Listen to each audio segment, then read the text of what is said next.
Salutare tuturor și bine v-am găsit la un nou videoclip cu Brawl Stars. Astăzi ne vom juca nu ne vom juca Brawl Stars, vom deschide Mega Picul, să vedem câte star drop-uri ne pică și ce ne pică din star drop-uri. Și dăm încet, 2, 3.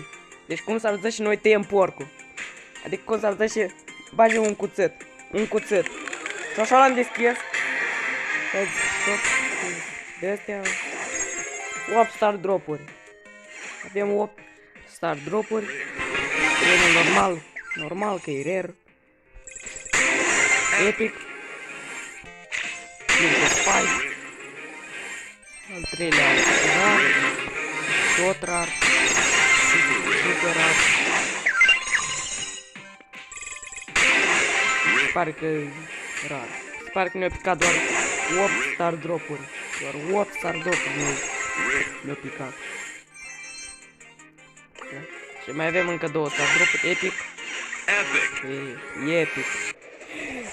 Ăsta-i... Ai, Ken. Crezut că e Brawler.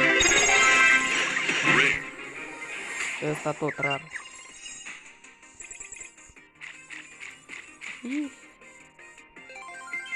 Hai. Și parcă iar ne ia trofee pe Brawler și de acolo. Mă 200 de astea. Cam cu 106 am pierdut. Și următorul mega pic care va veni în 22 de ore și 58 de minute. Vedem ce mai este și pe shop, dacă ne-a dat ceva gratis sau nu. Da, știu că ne-a dat ceva gratis, dar o țără.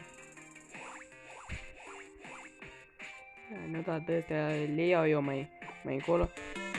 Și cam atât a fost cu acest opening cu Mega Pig-ul. Pa!